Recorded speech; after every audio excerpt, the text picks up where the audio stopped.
How would I rank the Academy Award winners for Best Picture?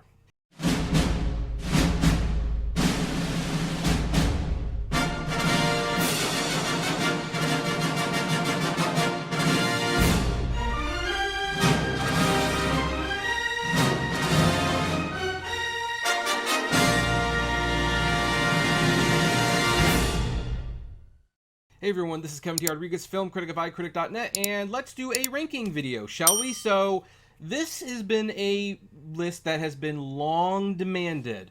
What do I think of all the Academy Award winning films of Best Picture?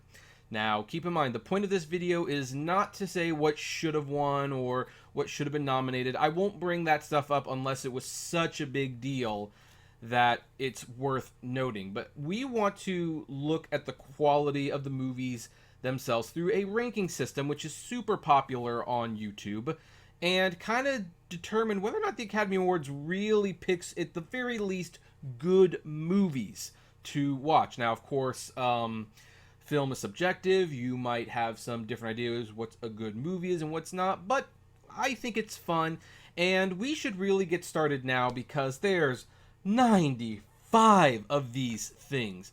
Holy cow. And we're going to rank them from an A to F ranking with an S as the absolutely essential. Like, these movies are practically perfect. These movies are practically perfect. And so we're going to get started. Now, one of the things that should be noted, even though I made this list, they shuffled the images, and even though I have a pretty darn good memory of where movies went, I don't have that great of a memory. So if you see me glancing over there, that's where my Best Picture rack is. It's kind of my cheat sheet for this, although I do know that we are starting with our first movie, which is Wings, the first silent film to win Best Picture, which was not achieved again until The Artist, and even that had like a line or two of dialogue in it. So where would I put Wings as the very first Best Picture winner? I would put Wings at a B. It's actually pretty surprising how entertaining Wings is. Even though it's super old, it got the Academy Awards off to a great start. I absolutely love this movie. It's a very entertaining film. And so starting out the whole thing, Wings with a B. Now the next movie was The Broadway Melody. Where is The Broadway Melody?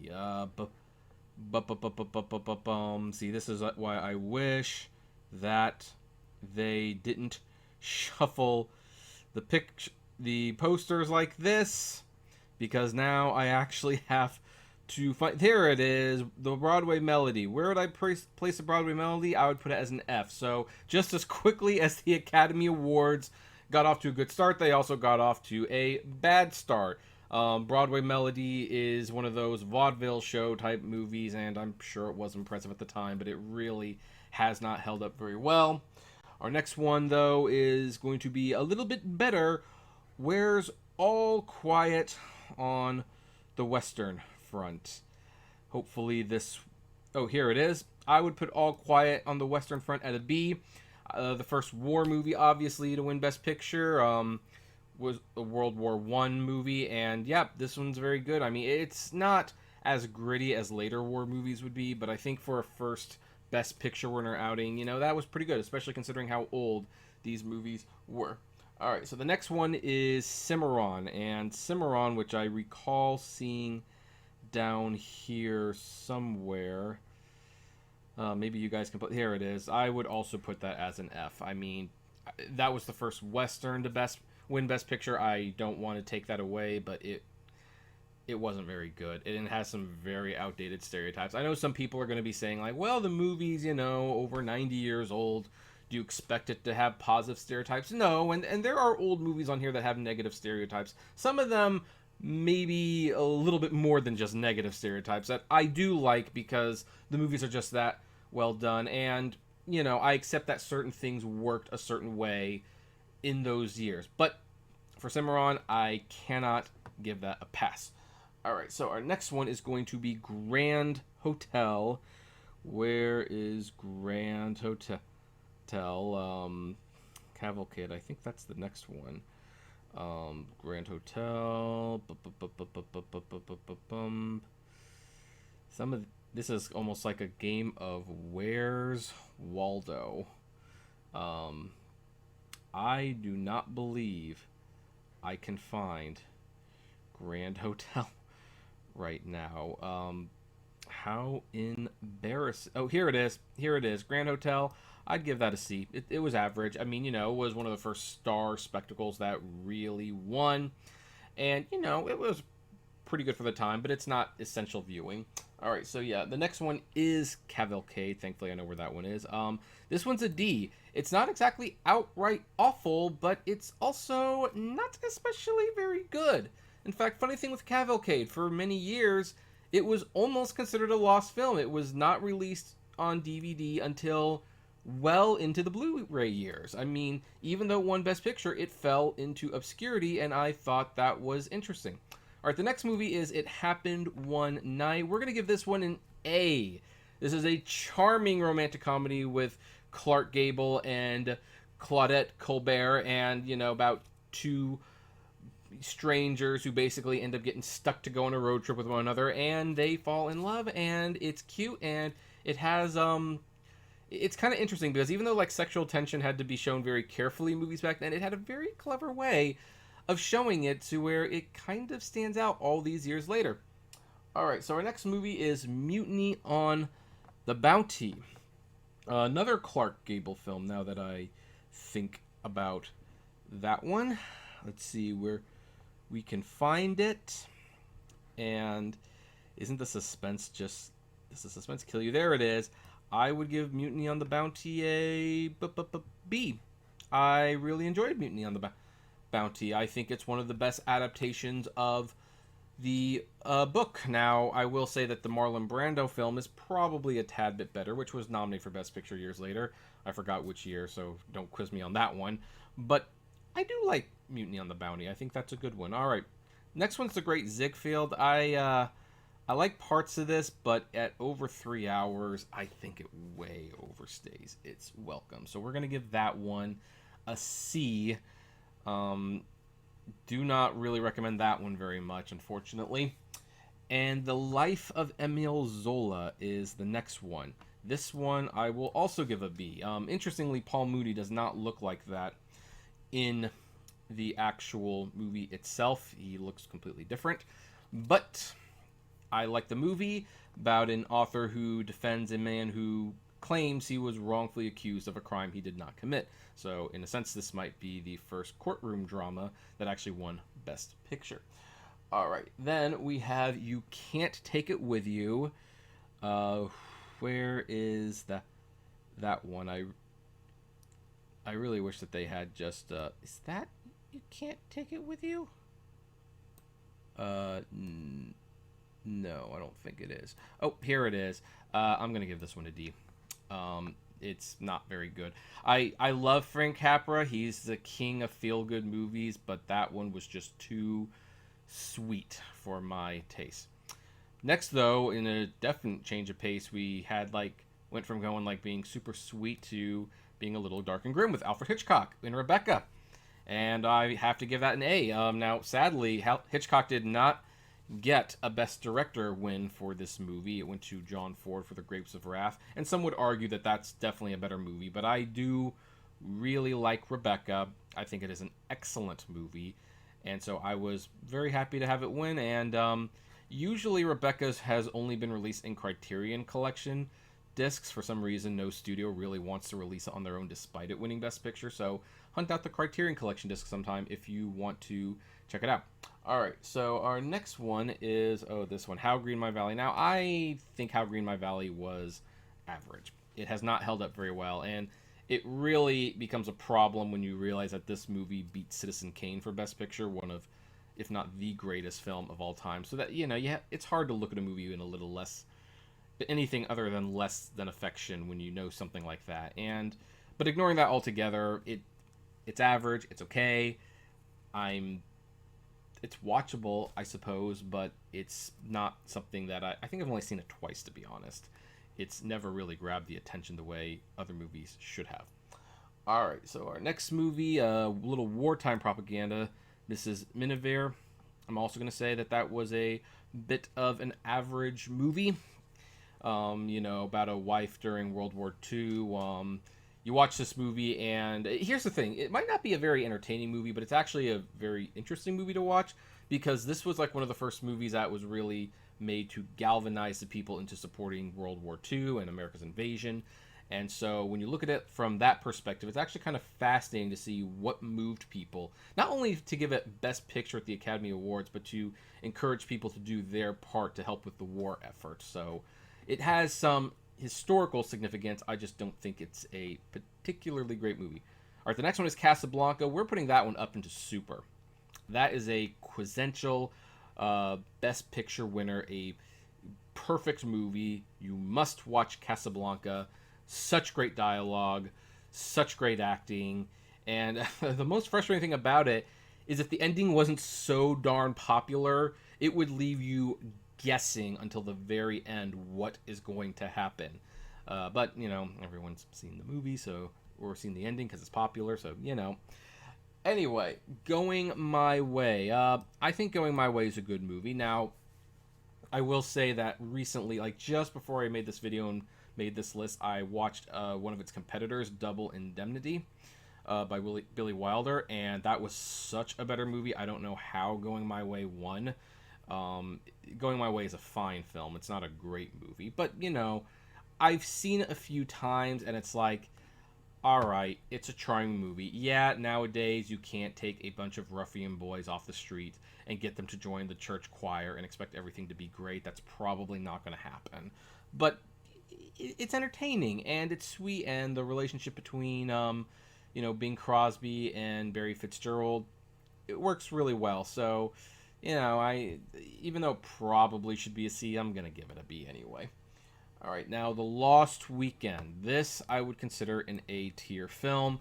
Ray Milland stars as a struggling writer who is a huge alcoholic and goes on a 5-day drinking binge. And even though some might say that it seems more like a horror film than an actual depiction of what realistic alcoholism looks like, it is still nonetheless a captivating performance, a captivating movie. And some people have suggested that The Lost Weekend won because they felt bad for snubbing Billy Wilder the year before. And, I have to say, as far as makeup awards go, if this is true, The Lost Weekend is not a bad makeup award. It is a very competent and very good makeup award. All right, so the next one we have is The Best Years of Our Lives. This is also going to be an A, although I'm going to give it that A with the caveat that I believe It's a Wonderful Life should have won Best Picture that year. And I think a lot of people would agree with that because It's a Wonderful Life has become like an all-time classic and people watch it every year. I don't know a lot of people who watch The Best Years of Our Lives or have even heard of it. But that doesn't mean you shouldn't watch it, and it doesn't mean it's not good, as it features 3 soldiers coming back from the war and basically finding themselves having a very, very difficult time accustomizing themselves to life now that they've been away for so long at the war and everything like that. It's a very powerful movie, I will admit. So even though I think It's a Wonderful Life should have won, I can understand why that one did. All right, I hope the head turning's not getting too annoying at this point. I don't have much of a choice. The next one is Gentleman's Agreement. And Gentleman's Agreement, give it a B. The funny thing is it's both outdated and yet timeless at the same time. It's about a writer who claims that he is Jewish and seeing how people react to the fact that he's a Jew. Now, this has very different meanings nowadays. I think a lot of the situations that he is in this movie would not happen nowadays just because you were a Jew.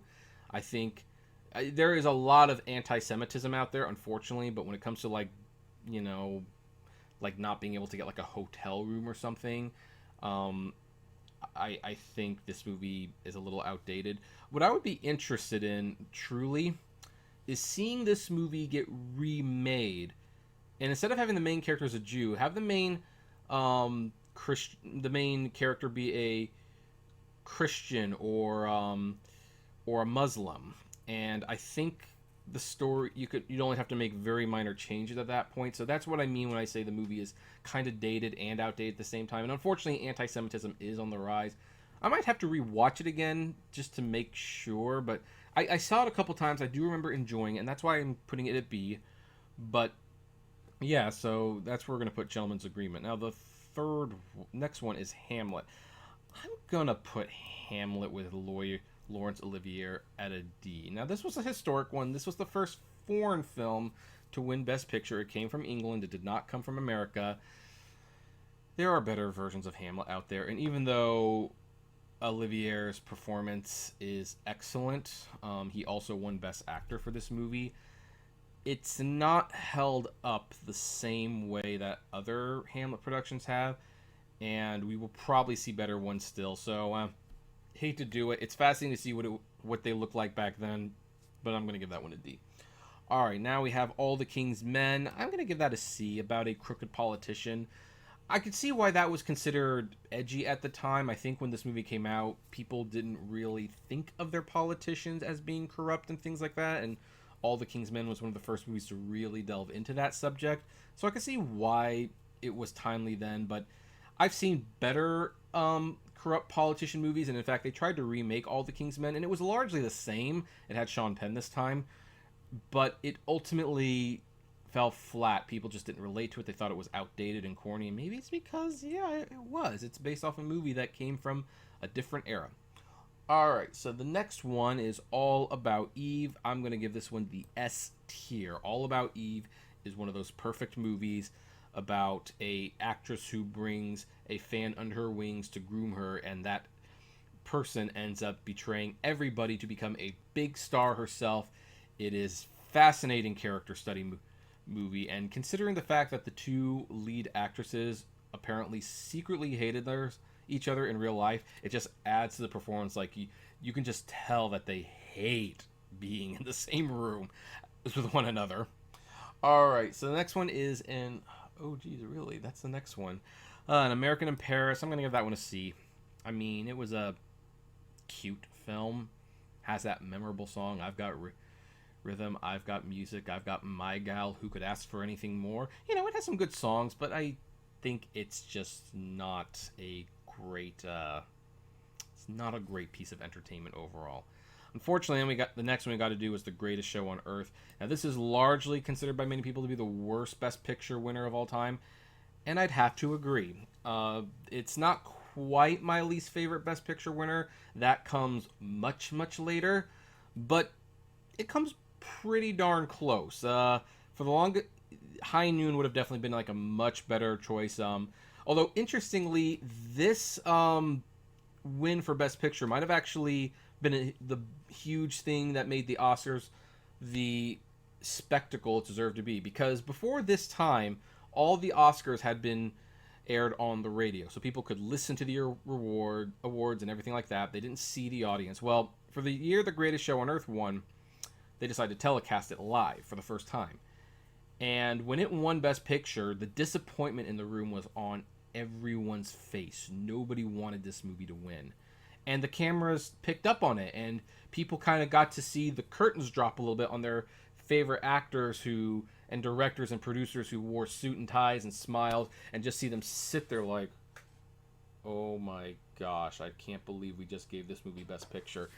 And a new national hobby was born. I mean, see, I guess we've always liked our little bits of TMZ drama in our entertainment, and so there you go. Oh, I missed one because it's not on the shelf. It's up there. So we have to go back a little bit. Have to take it that back step, but Gone with the Wind, yep. I'm going to put that at an S. Now, this is what I talked about when I talk about negative stereotypes. This has more than negative stereotypes. This has like a thought process about how slavery worked and was supposed to work. My chinchilla's getting on the wheel if you hear something. That is wrong, and it was wrong then, it's wrong now. But at the same time, what scope this movie has, the filming techniques, the use of the color, the, epicness of the whole thing, like the score. Gone with the Wind was one of those classic Hollywood movies that, if you had to remake it today, you might have to show a little bit more of the fact that why the South was fighting was not good. The movie definitely is very pro-South, and that they kind of consider that the Civil War ruined the South. And that's not what happened. I mean, slavery's bad. I don't know how else to say it. So, unfortunately, this movie does consider slavery to be a good thing because it takes place from the point of view of the people from the South, and so that is wrong. And you should definitely, if you're showing it to your kids, although I don't know if your kids are going to actually want to watch this thing, you need to point things like that out. But otherwise, it's well made. Vivian Leigh, Clark Gable, such chemistry. Mwah. Perfect movie, aside from the outdatedness. And for the record, a movie can be perfect and still have some outdated norms of thought because they're old. We didn't have them back then, and I don't think you should hold them against those movies too much. So, all right, now let's get back to our regularly scheduled program, and then we're doing From Here to Eternity. I believe, is this From Here to Eternity? I want to say it is. Let me just look over it real quick. But I think that is From Here. Yep, I think it's From Here to Eternity. Gonna put this one at an A. A romance set place during the just before World War II. Wonderful performance by Frank Sinatra, of all people, who won a Best Supporting Actor Oscar. Has a very famous kissing scene on the beach. Love From Here to Eternity. It's a very, very good movie. Now, the next one I would argue is one of another perfect ones, On the Waterfront, with Marlon Brando. And this was his Best Actor win. This is considered the performance that he gave, or one of them at the very least. He actually was in two, and they were both Best Picture winners. And it even had that famous "I could have been a contender" scene. And I mean, it's been aped so many times that you would think there's no possible way that when you see the original, it could have any impact. But boy, that speech has such impact. Elia Kazan really did a wonderful job. By the way, Elia Kazan also directed Gentleman's Agreement, so even though he was a very controversial director later on in life, we don't have time to get into that, but you can look up on that. Had something to do with the McCarthyism and the Blacklist. But yeah, he made some really great movies. All right, so our next one, this is a low-key one, but it's a really good one, Marty. Now, the funny thing is, I think Marty was originally made for TV, and they saw what they had, and they decided, you know what? We're going to give it a theatrical showing, and it did.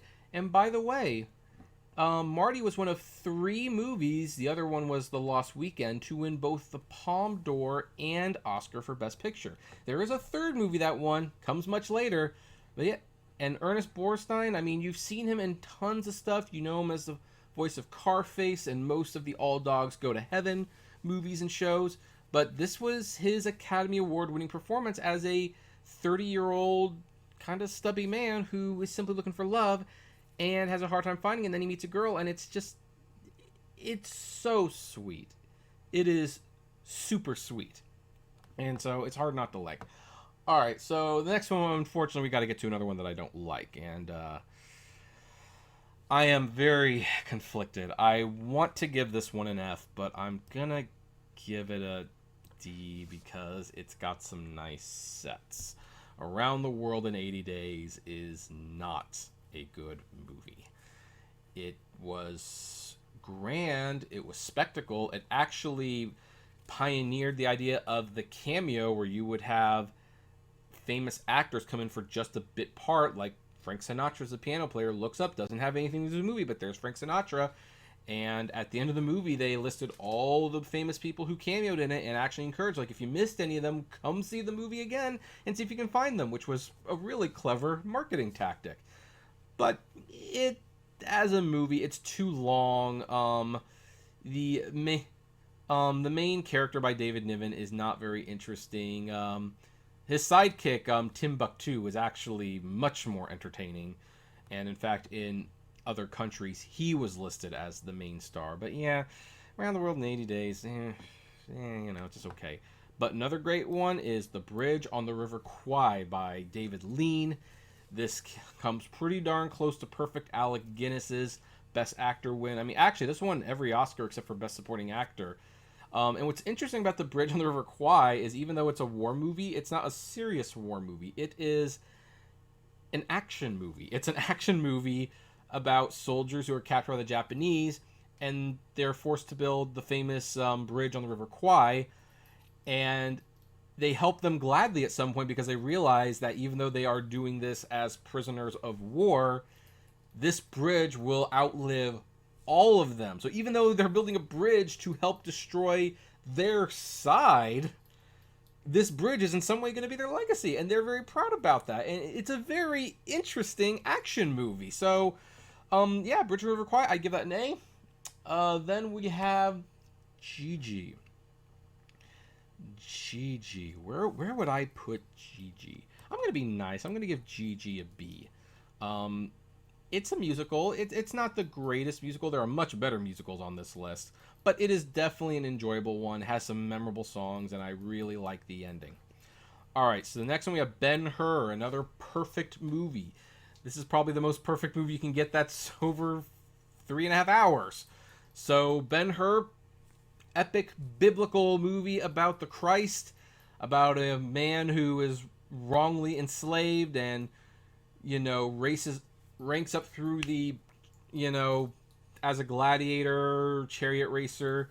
It's very good. And then where it winds up with the whole Jesus Christ storyline is very interesting, and it's very good. All right, now I got to be careful because I think I could accidentally skip West Side Story if I'm not careful because it's not up there. But I don't think West Side Story was next. I believe The Apartment was next. And what do you know? We have another Billy Wilder film about... Now, this one...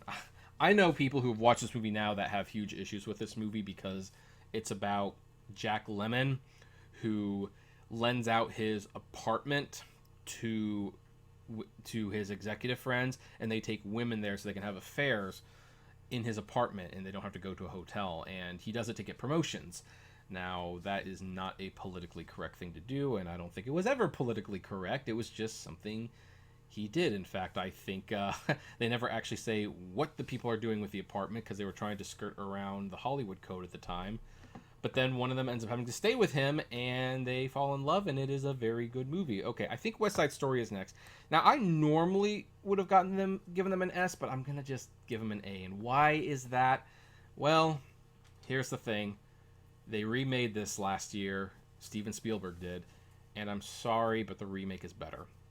I actually don't even think there's a whole lot of reason to watch the original West Side Story with the remake. It's just that much better. But that said, I don't want to act like West Side Story is a bad movie. It is not. I'm just not going to necessarily give it an S anymore because I think there's a better version that you could be watching. But yeah, that's where I'm going to put West Side Story. Alright, so next one we have Lawrence of Arabia, and I'm going to put that as an S. Another big epic, David Lean, who also did Bridge on the River Kwai, about... Did I hear the doorbell? Excuse me, folks. Alright, so it's election time over here. So anyway, yeah, Lawrence of Arabia, another perfect movie, great epic, just... Man, the cinematography in this movie. It's hard to imagine, but if you can imagine a movie so beautiful, that empty desert is just one of the most beautiful things you could see. That's Lawrence of Arabia, and it is fantastic. All right, let's continue. Okay, and now we have one that I really don't like, although in all fairness, every time I look at the Best Picture nominees, like, why did this win? And I see what was also up. I don't think there was really anything that was going to win that year that was going to be really good. But you have Tom Jones. I'm going to give it a D. And I'm only giving it a D instead of an F. Let's just move it to an F. I try to give it a little bit of credit because, it's just a flat-out slapstick comedy. And they don't give a lot of comedies Best Picture, as you can clearly see. And even though I commend them for trying, it just did not work. It wasn't nearly as good as it could have been, so I just gotta give that one an F, I suppose. Alright, but we've got a couple musicals coming up, and now they're really good. In fact, My Fair Lady and The Sound of Music. Let's just cut to the chase. They're both perfect movies. Oh, wait, I take that back. We're gonna give My Fair Lady an A. because I actually dislike the ending to a certain extent. But I love them both. Love the acting, love the music, love the story. I do think The Sound of Music is about as perfect of a movie as you can get, along with a couple others on here. And My Fair Lady came so close. But it's kind of a shame because there's only going to be one more musical in here, and then we're not going to see another musical win for a long time. And the results weren't great, in my opinion. Now we have A Man for All Seasons. I'm going to give that an A, about Thomas More, who was persecuted because he would not endorse or give blessing to the marriage of the king because it was not biblical, and he was persecuted for that. And I have to say, if you're going to make a Christian movie, that is how you make a Christian movie. I don't know if it was intended to be a Christian movie, but came pretty darn close in my opinion. Alright, so it actually looks like the next several are in order, so I can actually go in order up until I guess here. So, yay. Okay. So next one, In the Heat of the Night. Yep, I'm going to give that an A. Sidney Poitier, Rod Steiger. Was it Rod Steiger? I forgot his name, sorry.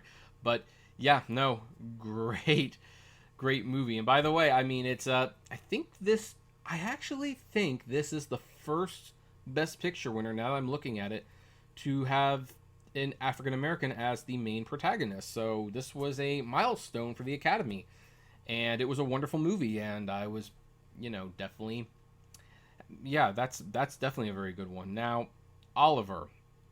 Now, I would want to give it an A because I really enjoy Oliver, but I know I can't. We got to go it down to a B. Oliver was a very fun musical, very charming. First official G-rated film to win Best Picture, by the way, and I think it was also the last, until, not counting movies like Gone with the Wind that got re-rated later on down. Yeah, I mean, catchy music. I guess I have to say, like, when you start looking at the whole picture, the whole list, it's like, yeah, it's not as good as this. It's not as good as this. It's really not as good as this. So you got to move it down just a little bit. Now, the next year, the first and only X-rated film won Best Picture, Midnight Cowboy. That movie will haunt you. What an ending, and what a journey, and oh my gosh. Now, it's been re-rated R upon re-release, so for those of you who's like, I don't want to watch porn, okay, the rating was lowered, so there you go. But yeah, Midnight Cowboy, this was one of Dustin Hoffman's best performances as well, so yeah, okay, everything's still going good. I guess, yeah, okay, so next one is Patton. I'm going to give that an A, about General Patton, George C. Scott, his Academy Award winning performance, which he actually, rejected quite famously. Excellent movie. Now, The French Connection, I'm going to give that one a B. It's a solid action movie. I do not really understand why it won Best Picture. I could kind of see why it would win Best Director. Some of the action scenes, especially the car chase with the train, is especially good, but it's kind of got an okay story. Gene Hackman is Popeye Doyle, who for some reason won Best Actor. I don't think Popeye, it was a especially memorable character. He was just kind of tough and grit a lot, and I almost want to move it down a little bit more, but I would be lying if I said that I did not think that some of those action sequences were worth the price of admission alone. Now then, The Godfather, Marlon Brando's other classic performance. Oh, it's perfect. What can I say? It's perfect. It is a perfect movie. There's almost nothing that can be said at this point.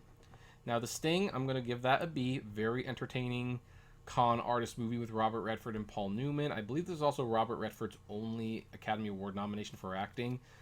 He didn't win, but, And yeah, it's very memorable. Now, the next year was The Godfather Part 2.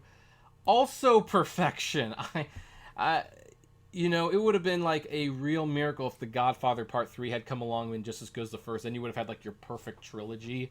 But there you have it. So yeah, The Godfather Part 2 was even better than the first one. It's hard to believe, but there you go.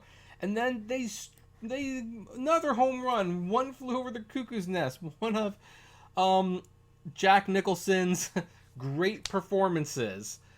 Now the next one, this one has a lot of controversy. Let me make sure I'm still, yep, a lot of controversy, but it's still it's it's still a good one. I'm gonna give Rocky an A.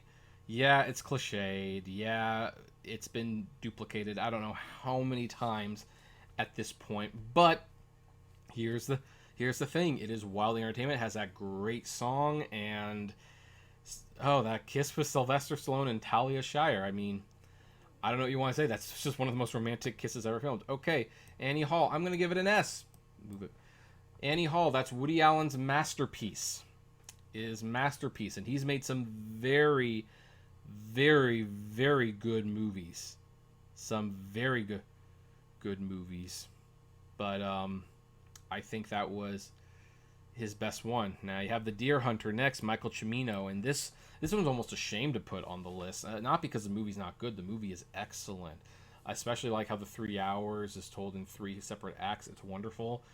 But man, Michael Cimino was really a great director, and he could have been one of the greats, and then he had to let his ego get inflated with Heaven's Gate, and it all came crashing down.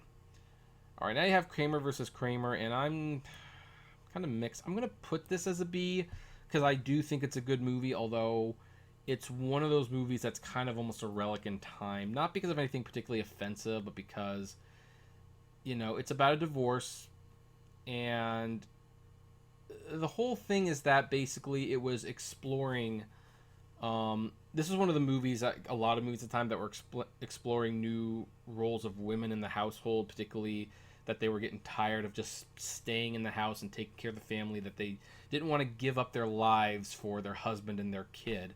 And Kramer versus Kramer kind of addresses that with the Meryl Streep character, but then she leaves, and then it's about Dustin Hoffman basically trying to be a single father while taking care of his kid. Now that's still very good, but there's kind of an imbalance there in whose side the story is. And then when the big trial, which is why it's called Kramer versus Kramer, comes up,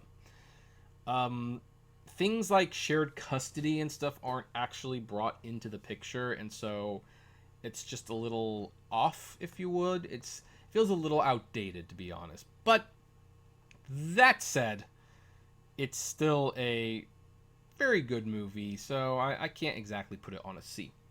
All right, so let's see. Where am I now? Okay, so the next one... Is that right? Yeah, that's right. Okay. Is Ordinary People. I'm going to give this one an A. You're noticing a pattern. The Academy Awards gets a lot of movies right. This... I actually just rewatched this recently, and I'm always amazed at how good it is. Now, this is considered one of the worst Best Picture winners, but I think it's considered one of the worst Best Picture winners not because of the movie itself, but because of what it beat. This was the year that the movie Raging Bull was out, which is considered one of the greatest films of all time. And in all fairness, Raging Bull totally deserved to win Best Picture. When you put the two movies side by side, it's no contest. Raging Bull is better.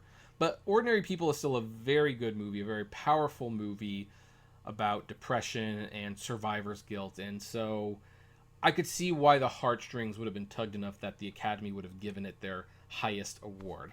So I really like Ordinary People. It's just a shame that the movie's quality is overshadowed by what its competition was. All right, now I have Chariots of Fire. I'm going to give that a B. The British Were Coming. Movie beat popular choices like Reds and Raiders of the Lost Ark, but very iconic soundtrack. Good drama.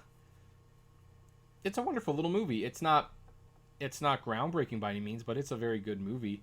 Then we have Gandhi. I'm going to put that as a B as well, although I'm going to be honest, you're probably only going to watch it once. It's a great epic, kind of in the vein of Lawrence of Arabia and Ben-Hur, in the sense that, you know, it's got scope, it's got epicness.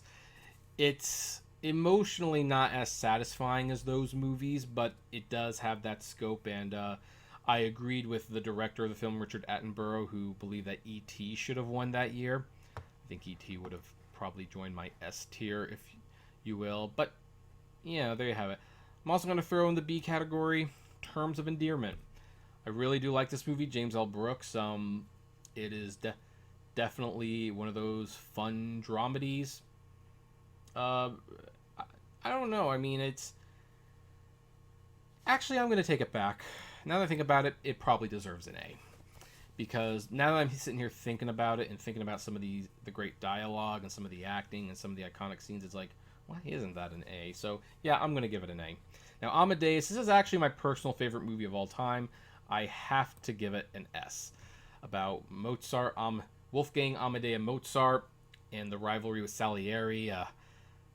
This movie gives me goosebumps. I think this was the first movie I saw that I realized movies could be art and entertainment at the same time. So that's of course I'm so glad that won Best Picture. Now this next movie, I'm gonna give it a C. Out of Africa. Maybe it's not bad. I thought The Color Purple was so much better, but ignoring that altogether, Out of Africa is boring.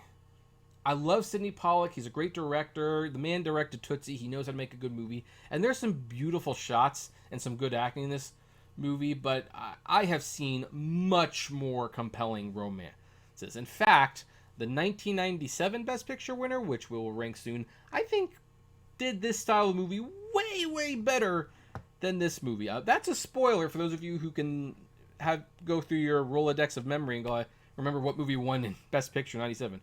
Now we've got Platoon. Excellent. I mean, now I don't know if I agree with the politics in this movie very much, but whoa, what an intense movie. What a great movie. Actually is one of the earliest films of Johnny Depp. He plays a minor role in this movie. But then William Dafoe and Charlie Sheen. Holy cow, Charlie Sheen used to be an actor. And he's excellent in this movie.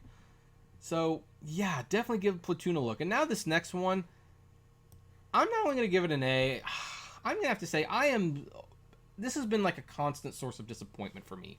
Why isn't The Last Emperor more widely seen? I know this movie had like a very complicated release history. I know that its theatrical release was undercut by shadiness and basically people arguing over who owned the rights to the film, and it kind of still continues to this day on the DVD format. But this movie swept the Oscars. It won 9 for 9. Excellent. Very, very rare. And it's the first PG-13 film to win Best Picture. Historical milestone, and yet nobody talks about it. Nobody has seen it. And it's like, why? The growing up of the dynasty, the colors, the shots, like, what is with this movie that nobody wants to give it a chance? So I always try to emphasize, see The Last Emperor. It's not perfect, and certainly if you watch the extended cut, you're looking at a movie that's a little long, to be honest. But what a fantastic film that deserved every award it got, and yet nobody talks about it anymore. It's absolutely amazing. All right, Rain Man. I'm going to give that one a B. Dustin Hoffman was especially good in this movie, and this was the first real Tom Cruise movie that I think showed he could be a little bit more than a pretty face, but where he discovers he has like an autistic brother, and it's a very unique road trip movie. In fact, I think this also technically counts as a comedy, so this might be another one of those rare instances where the Academy gave a comedy Best Picture. I mean, how many is that? Tom Jones, Rain Man, Annie Hall, I guess The Apartment, maybe. Not a lot of comedies. We're talking about 4, and how many have we done so far? Alright, Driving Miss Daisy. Now, this is a controversial one because I acknowledge that Do the Right Thing should have been nominated and should have won. Do the Right Thing is one of the greatest movies of all time.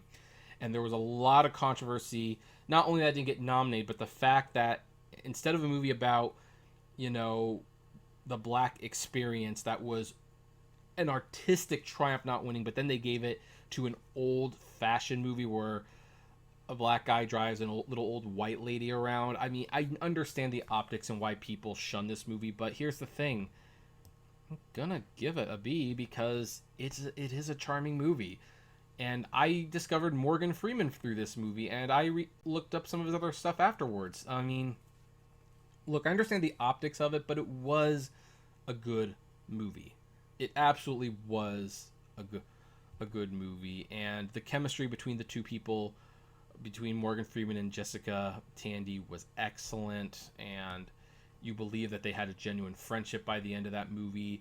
And it did comment on some of the issues, how people think things are getting better, but then they aren't. Like the Jessica Tandy character goes to see Martin Luther King speak at one of his rallies, and she wants to invite Hoke, who's her driver, to sit there with her, but she's kind of afraid to admit that he's her friend, and so she doesn't invite him, and she listens in person while he has to listen on the radio. And I think that scene, that's why I can't get behind the notion that this movie is ignorant of race relations, because scenes like that are in this movie, and it shows that no, it's very well aware that there are still problems there. And so, but I also understand that Do the Right Thing was a much better movie, but at the end of the day, Driving Miss Daisy is a good movie. And also, a little fun note, this is the last PG rated film to win Best Picture. All the other movies since then were PG-13 or R. Now, Dances with Wolves, now this one's come under a lot of flack because, you know, it's kind of accused of being like a white savior trope type of thing. I don't care. It's wonderful. It's excellent. It's got the... Kevin Costner really can direct a movie. It's a shame that he hasn't made too many movies that are as good as this one, but he is a good director. Now, this one I hold in personal contempt because I really wanted Beauty and the Beast to win Best Picture, but I cannot deny Silence of the Lambs is a classic, perfect film and worth seeing. I still think Beauty and the Beast is better, but this has become classic in its own right. And it was one of the very few horror films to win Best Picture, and the lines are iconic, and Anthony Hopkins' performance, which, by the way, one of the shortest performances to win an Oscar for Best Actor. I think he was only on screen for 16 minutes of this movie, but his presence was so well known that they ran him for lead.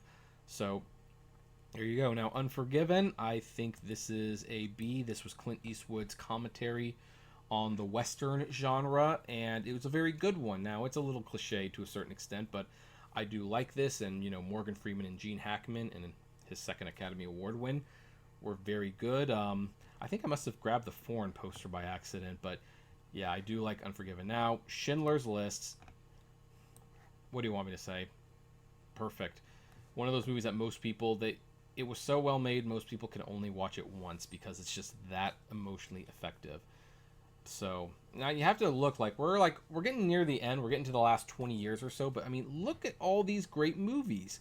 People who claim that, oh, the Academy Awards rarely get it right. Well, you know, sometimes maybe they don't give the best movie of the year Best Picture, but they usually pick a good one. And that continues with Forrest Gump. I really like Forrest Gump. Now, again, people have controversy on this one because, oh, how does it make people's disabilities look? You know, as someone with a disability, granted, it's not the exact same one, but it's like I wasn't offended by this. In fact, if anything, I almost felt heard when I saw a movie like this. Like, oh, they're seeing someone who's different, who talks funny, who maybe isn't as articulate as he should be, but he can still have a living life. I actually thought it was quite inspiring. Then you have Braveheart, which very good action movie. I mean, it's going to be a B because I've seen better action movies, but Mel Gibson definitely knew how to direct an action sequence, and that's one of the reasons it won. And I also really like The English Patient. Now, the thing about this one that annoys me about people's perception of The English Patient is that everyone loved this movie until Seinfeld got a hold of it. And Seinfeld made a joke about it that basically it was a very boring movie where nothing happened. This guy just sat there telling his life story, and Elaine wanted to say, stop telling your story and die already. And look, it was a funny episode, I'm not going to lie, but it created a perception of this movie where basically nobody wanted to watch it afterwards. And it's like, was the episode correct? Technically. But here's the thing. It was a joke. It was clearly a joke, and people just took it way too seriously. Now, another movie, and this was the 97 movie, Titanic. Yep.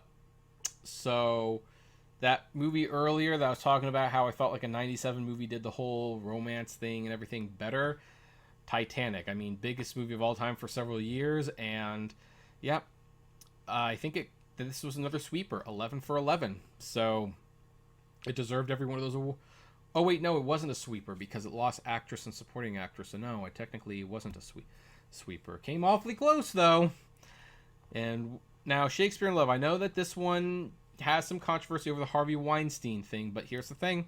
I love it. I love it. And this is another comedy, but this was like a real good romantic comedy with big sets and grandiose acting, and it really loves the source material that it's inspired by. So, yeah, I know that Harvey Weinstein produced it, and that sucks. But give it a shot, folks. I think you might be very surprised. Now, American Beauty, no. I think American Beauty is the worst movie to win Best Picture. And it's not because of Kevin Spacey. Actually, I think Kevin Spacey is one of the few good things about the movie. But this movie was just sour and bleak, and everyone was miserable and unhappy. And I like movies that are miserable sometimes, but these people had self-inflicted wounds that was completely their fault, and they didn't, they almost didn't care to improve themselves. And even the Kevin Spacey character, like, he wants to live like a free life and starts doing so. He doesn't seem any happier living his free life than he was behind the desk of a computer. And it probably didn't help that Magnolia also came out that year, which also followed dour people. But that movie had more hope. It had more purpose. It was way more engaging. And I thought that the Academy got it completely wrong on this one. And if they didn't give it, and if they couldn't nominate Magnolia for Best Picture, I think maybe The Sixth Sense should have won. And how did American Beauty screenplay win over The Sixth Sense? I know it's kind of crazy to think that we almost gave M. Night Shyamalan an Oscar for writing when he's shown to be a pretty uneven writer. But that script for The Sixth Sense was perfect. It spawned one of the most iconic lines in all movie history. Can you think of one line you remember from American Beauty? I mean, I can, but most people can't. Unfortunately, things didn't get a whole lot better because I also do not like Gladiator. Like, I think Gladiator is the poor man's Ben-Hur. Yeah, it's got more CGI, and yep, it's darker, and yep, it's grittier, but it's no more entertaining, and it's no more interesting. I didn't think Russell Crowe deserved his Oscar for this movie. I thought Traffic would have been a much better choice for Best Picture myself, but I just hated Gladiator. Now, A Beautiful Mind, I do like. I thought A Beautiful Mind was a very good movie, and actually, very fascinatingly, I saw A Beautiful Mind without seeing a trailer. I didn't know what it was about, and this was one of the movies that inspired me to go into movies blind, because had I gone in knowing that the main character had a certain condition, I think it would have changed my perception of the movie a little bit, because I would have been waiting for it to be revealed. But because it was organically revealed, I think it made the movie better. Now, Chicago, we finally have another musical, and yeah, it's not great in my opinion. I like some of the songs, I like some of the performances, but what I don't like about the movie Chicago is how they filmed it, where they filmed it in a way that basically the musicals were in their own little separate fantasy world or something like that, which means in theory you could cut most of the musical numbers out of the movie and there'd be no effect on the story whatsoever. That, I think, defeats the purpose of a musical. So I mean, I was reasonably entertained, but I didn't think it was that great. Now, Lord of the Rings, Return of the King, well, what can you say? It's really that good. It's the final movie. Now, one of the caveats to this is that you have to watch the other two movies to enjoy this one. You can't just watch Return of the King. But what a journey this is. I think it went for 11 for 11. It was, I think, the last sweep. The last complete sweep that we had at the Oscars, and I don't know if it's ever going to happen again. All right, Million Dollar Baby. I like Million Dollar Baby. About the boxer, has a very crazy ending, and there you go. Now, Crash. A lot of people today consider Crash to be the worst Best Picture winner. I disagree. I actually like Crash quite a bit. And by the way, it's interesting because people always claim that the Academy Awards never recognizes representation and movies about our conflicts with each other, and yet they gave Crash Best Picture. They gave Crash Best Picture over Brokeback Mountain, and that should have been seen as like a big... Had that happened today, that would have been considered a huge win. Like, this is Hollywood acknowledging that we have a racism issue, and it's systemic, and it's bad. And I don't know, I kind of wonder if, with everything that's going on these days, if people might not rewatch Crash and reevaluate what they think about it. Now, it is a little over the top at times. I mean, it probably would have made for a better TV movie than a theatrical movie, for all I know. I mean, I don't make much of a difference myself. I don't differentiate between the two myself. But, yeah, I actually kind of like Crash. Not as much as I like The Departed, though. I love The Departed. You know, this was the Academy going back to just a straight-out action movie. Lots of F-words, lots of guns, and using cell phones creatively in a movie for the first time I could really think of. And then they followed up that zaniness with, No Country for Old Men.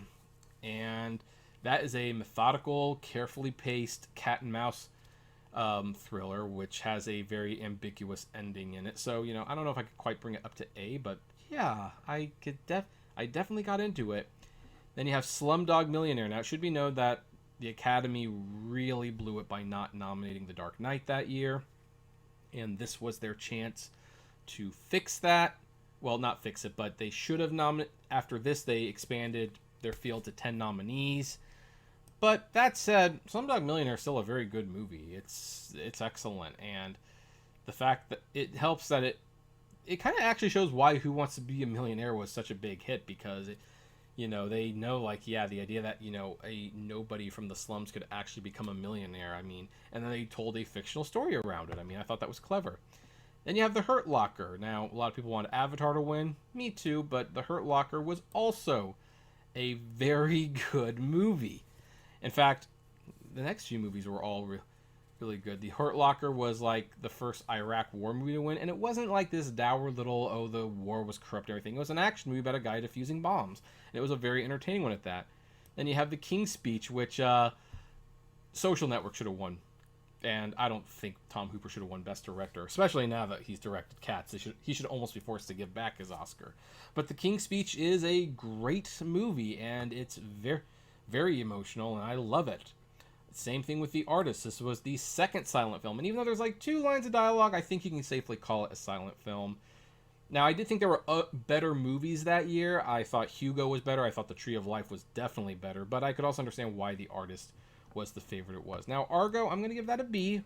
I really like Argo. I think it won for all the wrong reasons.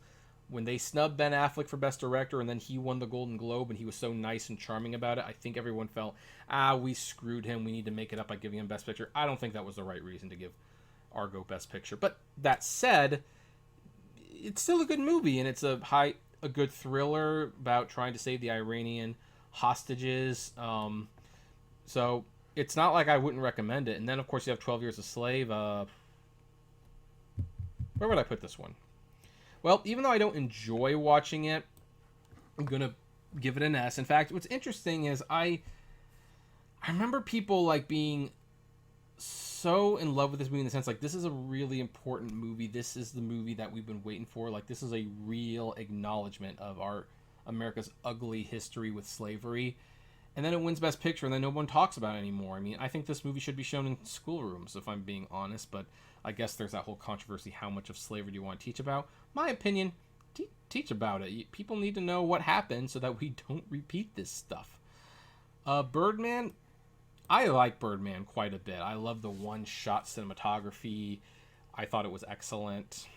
Spotlight, I'm going to put that one under an S2. I gave it 5 stars about the reporters, you know, digging up the child abuse scandals of the Catholic Church. You know, I thought that was an important story, and I think they handled it very, very well. Moonlight. Now, I frown a little bit on Moonlight because I really, really love La La Land, but I do like Moonlight too. Moonlight is a good movie, and it was great to see Barry Jenkins up there winning his award. I also loved The Shape of Water. Such a weird movie that this little science fiction horror fantasy thing from Guillermo del Toro would win Best Picture. Absolutely amazing. And I like Green Book. I know, there were better movies out there. probably much better movies they nominated, but Green Book was still a good movie. Now, Parasite, this was the third movie to win the Palme d'Or and the Best Picture Academy Award. And it's perfect. It's a perfect movie. Oh my gosh. Like, that was one of the happiest times I'd been in a long, long time. Like, probably since Return of the King, where I was just so in The Departed, when I was just so happy that a movie had won Best Picture. Like, yeah, that's my movie. Now, I'd be granted, I would have been okay with The Irishman as well, but it's like to see Parasite win and to see the Koreans get up there and accept their awards and to see the Oscars truly become international, what a great moment. And then COVID hit, and everybody the Academy decided that with lockdown, they got sentimental about a movie with a woman who drove around in her RV. And it's great. It absolutely is great. Like, and I know some people felt the Oscars shouldn't have been, given out that year, but I think Nomadland is as good a movie as any. Then you have Coda, the most recent winner. I'm gonna give it a B. I'm giving it a B. Not only were there much better movies they could have given Best Picture to, but I think Coda was a Hallmark movie that, because of who it was about, it got a little bit better reviews than it probably would have. I mean, to actually make a movie about deaf people, it is rare, so I understand why people liked it, but there were like some unrealistic scenes in there that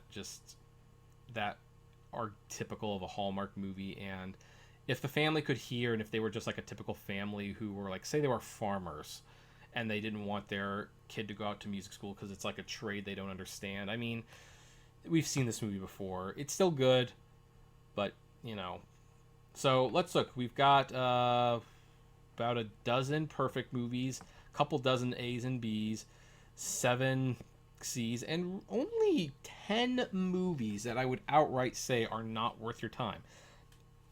10 out of 95 are movies that I would not recommend at all.